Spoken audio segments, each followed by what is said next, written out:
Welcome to the Three Martini Lunch.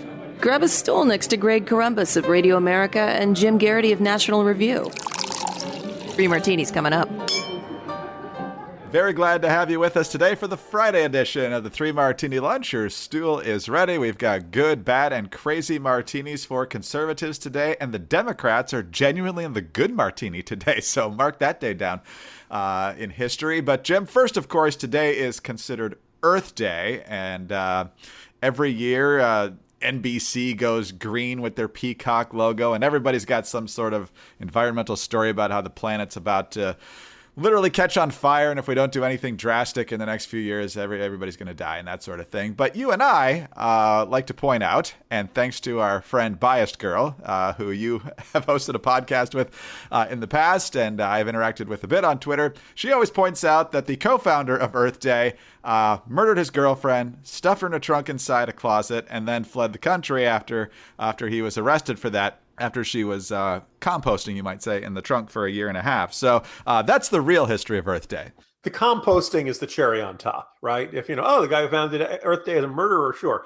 But composting his girlfriend, I think we got to give him credit, Greg. That's being committed to your principles and also being a psycho. Sure, it's just a coincidence also that Earth Day is on Lenin's birthday. So not part of the lefty movement at all.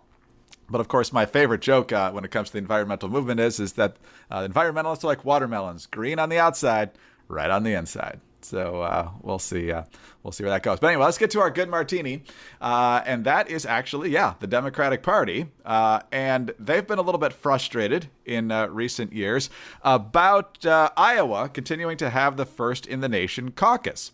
And that's understandable, Jim, when you consider that they haven't had an actual clear winner of the Democratic Iowa caucus since 2008 with Barack Obama. You remember that Hillary versus Bernie went to a coin flip series that somehow Hillary won each one of those.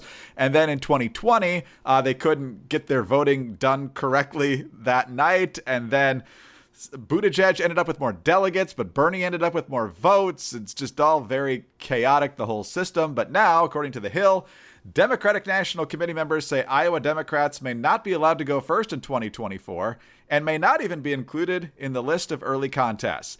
That's prompting jockeying among other states for the chance to be included in the initial lineup, which Democrats are considering expanding to 5.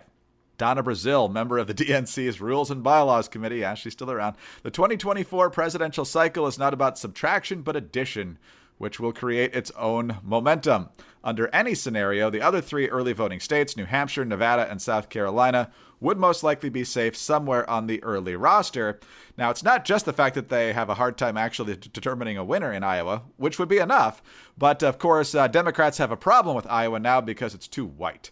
They have racial and gender concerns there, and they don't see it as having an advantage because the winners of Iowa, and even New Hampshire in some cases, don't really end up doing that great the rest of the primary season, so it's not necessarily a good test. So, Jim, you and I have had problems with Iowa just kind of having that spot at the beginning of both parties' primary season. So what do you make of this? You and I don't usually say, way to go, Democratic Party, way to go. And there's a long ways to go on this, but this looks like the most serious movement to end the tradition of Iowa beginning the presidential nomination process, ever. And it is worthwhile because if you think about it, you went through the history, but Greg, there was a time on like January 4th or 5th of 2020, we're like, oh my God, can you believe the Iowa Democratic Caucus still doesn't have a winner? This is going to be the biggest disaster of 2020. And it had a lot of competition. In fact, it really got lapped by a whole bunch of other disasters that year. But nonetheless, it was kind of ridiculous. And there are certain people who think, no, Iowa should continue to be the first state in the selection process. We call these people Iowans. And there are other people who don't think it should be the first one in the process, which we call everybody else in America. Because of it, we end up having all kinds of policy issues in both parties that kind of get twisted inside out. I think it's safe to say that ethanol subsidies would not be as high and long-lasting and such a feature in our agricultural policy if it were not for the Iowa caucuses going first. In the Republican side, for at least for a really long time, the traditional religious right, Christian conservative vote was really an overwhelming chunk of the vote in Iowa.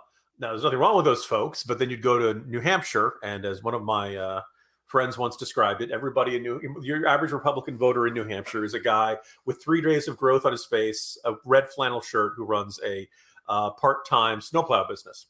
And we're much more libertarian, and generally their thing was, how are you going to lower my taxes, right?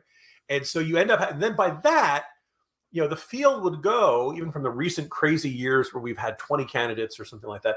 Usually it would go from like the 7 dwarves of the Democrats, 6, 7, 8, a group of them. By the time it got out of New Hampshire, it was down to like 2 or 3. The 48 other states are looking at this and saying, wait a minute, why do we not matter?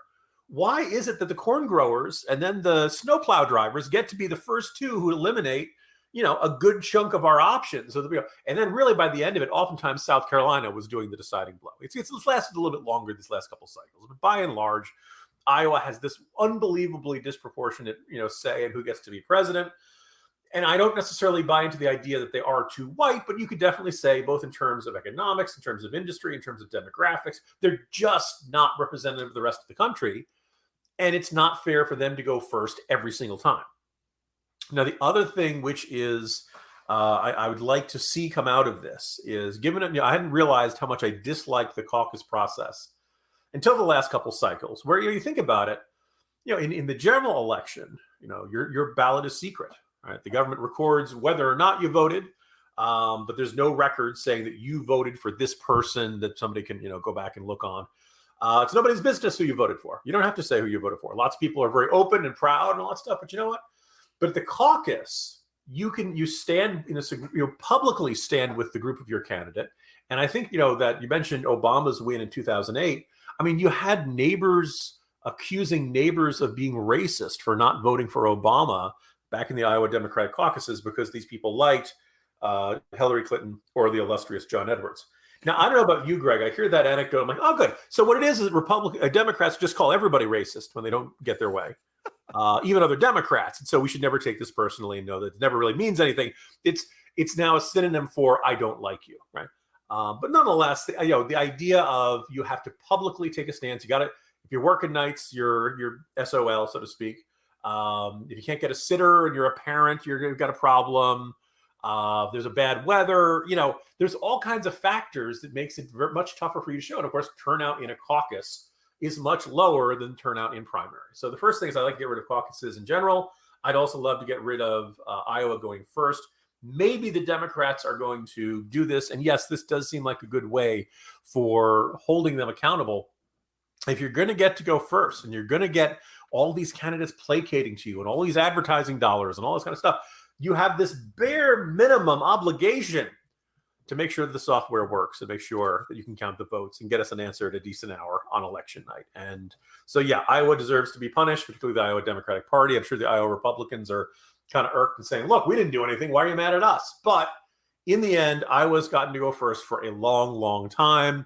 In my perfect system, it would work on a rotation and you'd have ideally, I think, by the way, you'd start with the smallest states, which are probably the easiest to run in, least expensive to run in, and then work your way up to the biggest states, the New Yorks, the Texases, the Californias, and stuff like that. But nobody ever wants to, hear my plan. But at least finally, we might be breaking up a very old and tired, and I think a very old, tired system that I don't think serves the interests of the country very well. I think the point you made there right at the end is the strongest argument for keeping Iowa or some other small state there. It's a place where retail politics can work well. You don't have to have a really big bank account to get your message out because you've got all that time to get your name out there and get people interested in your campaign. Doesn't have to be Iowa, though. Like you said, it could be a rotating basis. But going from smaller to larger, I think, does make some sense. Not sure that that's what the Democrats have in mind here because the Hill is listing Michigan, Minnesota, New Jersey, Arizona, and Washington as potential early voting states as well. And, some of those are going to be pretty hard to do with small budgets. I'm thinking New Jersey and Michigan in particular, but we'll see what they come up with.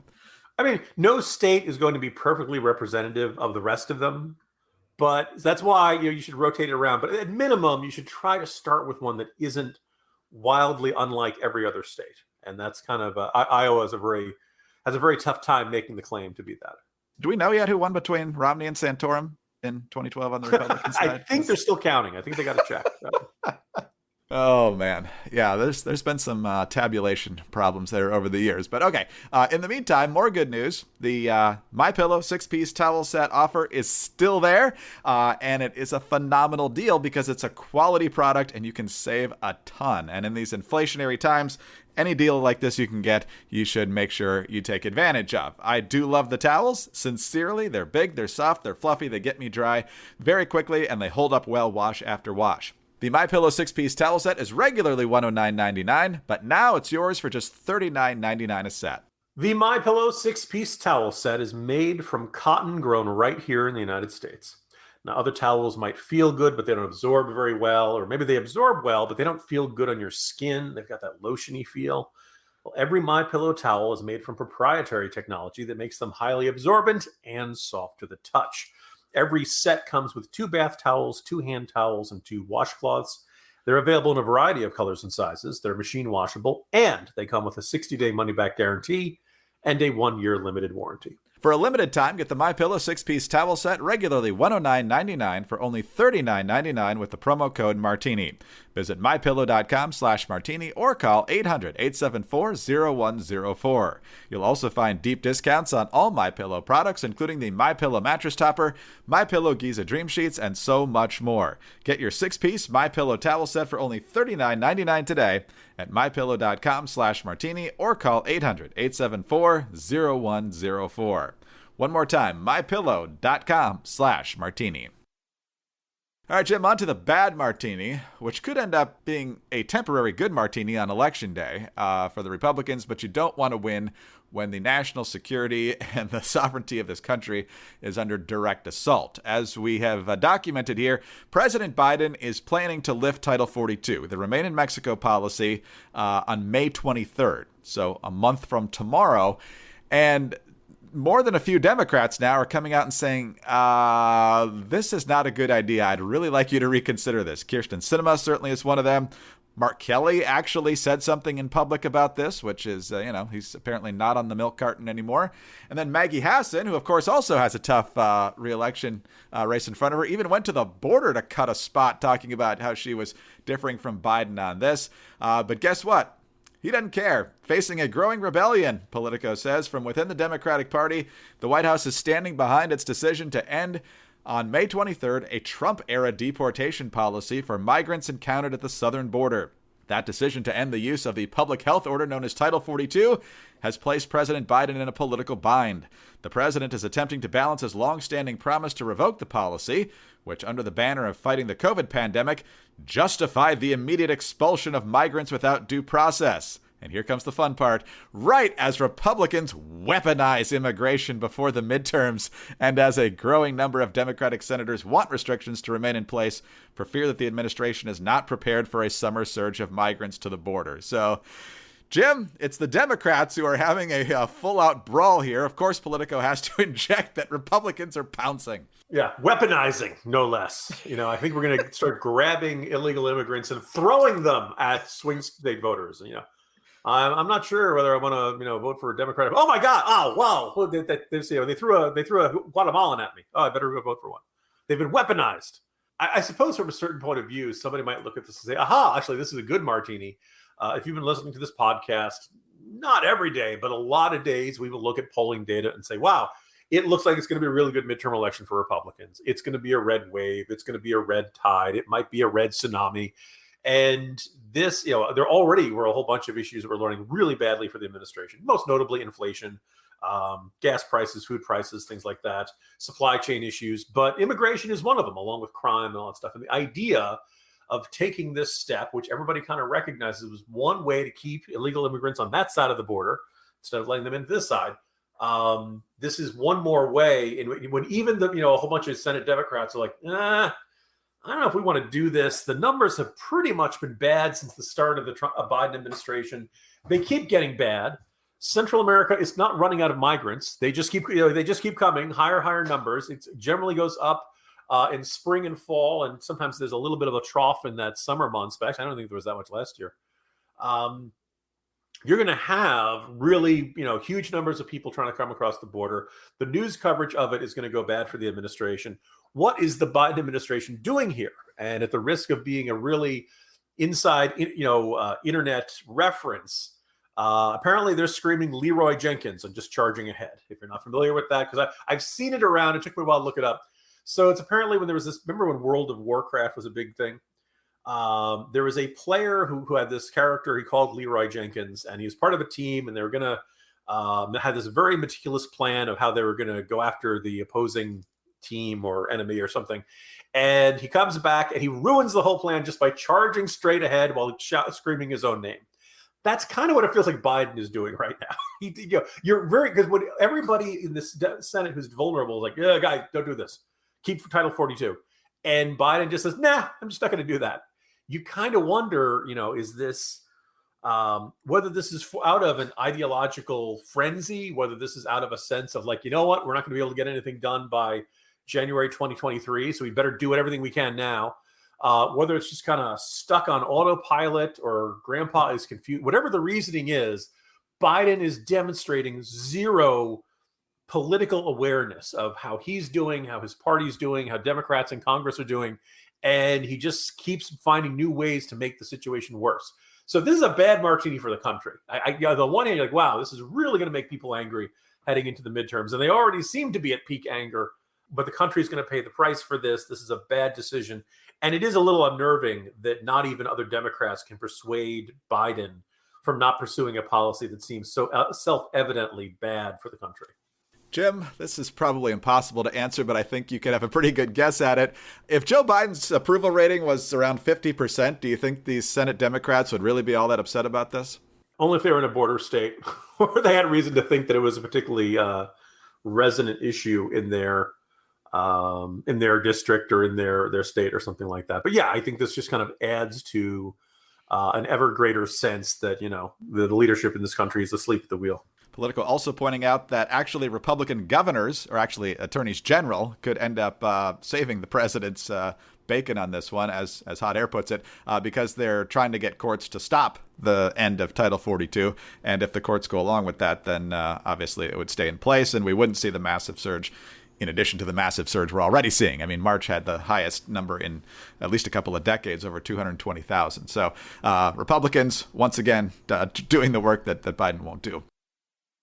All right, on to our crazy martini now, Jim, and on to CNN Plus. We talked about this a couple of weeks ago when the initial subscription numbers came in, and it was kind of shocking that after this massive buildup, and we find out now that it was about $300 million that CNN spent to launch all this from start to finish. Actually, start to finish ended up being pretty quick. But $300 million, they brought in Chris Wallace from Fox News, allegedly paying him $9 million a year. Casey Hunt from NBC, $1 million a year. But in the end, they only had about 10,000 subscriptions out of the gate. And as a result of that, it's now going to be done at the end of the month. CNN's own tweet yesterday. CNN Plus, the streaming service that was hyped as one of the most significant developments in the history of CNN, will shut down on April 30th, just 1 month after it launched. I joked in our email today, Jim, that by Brian Williams' math, that means CNN could have given just about every American $1 million instead of launching CNN Plus. But of course, that math wasn't correct. But Brian Stelter with the chef's kiss in analysis today. The situation is honestly really simple, a CNN exec remarked. Two very different strategies for a future caught in the middle of a corporate merger. So it's just turned out to be a bad time at CNN, Jim. It wasn't that the concept of making people pay for stuff that they didn't want to watch for free was not all that good. Greg, listeners know it is not often that I quote Jay-Z, but the lyric, grand opening, grand closing, feels really appropriate to this 3 weeks and change run of CNN Plus, although as many people are calling it this morning, CNN minus. So you obviously lots of conservatives will be high-fiving over this, and CNN deserves the mockery they're getting.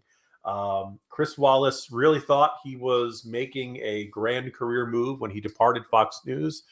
Made a couple interviews, made very clear he felt he was not comfortable with the direction the network was heading. It seems like he was really vehemently opposed to the sorts of stuff that Tucker Carlson was saying, things like that. And he believed that he was stepping into a grand new venture by CNN. And clearly, I saw the promo with him more than anybody else. So I think he was kind of becoming the face of CNN Plus turned CNN minus. And, I think better of Chris Wallace, and I think a lot of other conservatives do. I think they're very angry about that last debate that I think was a disaster, in part because of Trump's attitude and the way he kept shouting and interrupting and things like that. But I think it's, Chris Wallace definitely didn't do his due diligence in digging around how CNN was going to do this, what the likelihood of it surviving after Discovery took over was. And I think in the end, everybody who's looked at this has kind of said, so you're going to ask people for like $60 a year and you're going to give them what? Chris Wallace doing interviews with, kind of meh celebrities. What was CNN Plus going to give viewers that they couldn't get on regular CNN? And the answer was not much. I like, for example, Stanley Tucci's program about searching for Italy. It's kind of the replacement to the Anthony Bourdain stuff, but I'm not going to pay $60 a month to have access to it. In fact, I think I have it on demand on my regular Verizon Fios stuff. What were you? And I did a corner post on this. I think it was a couple of weeks ago. If you're going to have a subscribing service, there's a reason nobody else has really tried a news-only subscriber service other than you want to say Fox Nation. And I really feel like Fox Nation, the degree to which it succeeded has been because they turned into like a tribal identifier. Ironically, maybe MSNBC would have a better, or maybe even something like, obviously I'm no fans of these guys, but Vox or some sort of icon of the left. You might be more likely to get subscribers because you're not really subscribing for the news coverage. You're subscribing because it feels like that's a symbol of being part of your tribe, right? This is who you are. This is what you feel. You feel attached to this. I don't think people felt very attached to CNN Plus. This is not to say everything CNN does terrible. And I started thinking, like, what does CNN do that's like the best they do and that people might be willing to pay extra for? And different listeners, I'm sure a lot of listeners will say, nothing. There's nothing I like on that network. Or I look, it's like, you look at the reporting of Carissa Ward, one of their international correspondents who's been reporting over the past year on the ground from Afghanistan during the collapse of Kabul, and then from Ukraine this year. And it's just some of the most jaw-dropping, riveting, wartime television coverage you're going to find anywhere. It's probably the best thing CNN does. I don't know if I'd pay extra to watch Carissa Ward, live reports from war zones or stuff like that. I think the lesson of this, and as much as people maybe, because there was some question of whether CNN Plus might continue in some form. CNN, at least now, is now owned by Discovery, which owns the Discovery Network, Discovery Channel, and all that kind of stuff. A whole bunch of media companies under that, including HBO. HBO has HBO Max. Discovery also has Discovery Plus. So now the plan is, well, wait, we've got two streaming services. Why don't we merge them into one and we'll get even more subscribers? And that's what a lot of people think is going to come down the pike. Nobody knows exactly when or something like that. And the question was, could CNN Plus be one of those? Because I think people would not pay extra for CNN.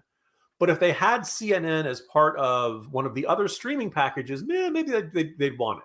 I remember thinking, people don't really pay for television news. It's always been supported by advertising or as part of your cable package. I think it's like, was it 50 cents of your cable package goes to CNN or something like that? But whatever it is, it's a small portion of your monthly bill goes to CNN for their programming, and the rest of their revenue is made up by advertising.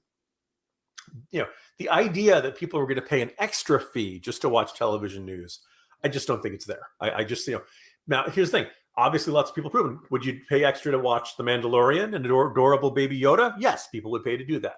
Stranger Things, Bridgerton, I probably are forgetting, but there's probably some show on a streaming service like, oh, I love that show, and that's why you subscribe, and that's why you pay. And the thing is, you can't watch that show anywhere else, and that's what makes the subscription. That's what drives people to pay for it.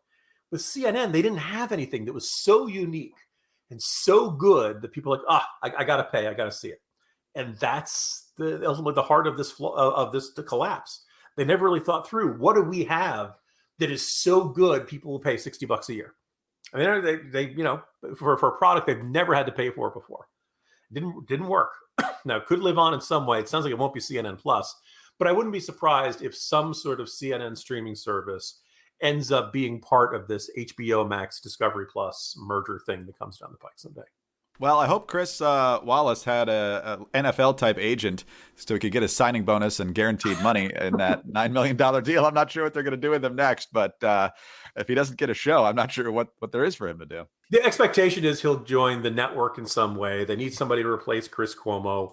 Sounds like they want to do a hard news, newscast type show in that hour at 9 p.m. And I think Chris Wallace would be a perfect guy for that. So question is whether he wants to do something like that. And if so, but yeah, I could see him. I doubt they'll get rid of him. I just think this now is like, all right, so what do we have where do we have a hole in our lineup where we can stick Chris Wallace? They got lots of holes in their lineup. Yeah.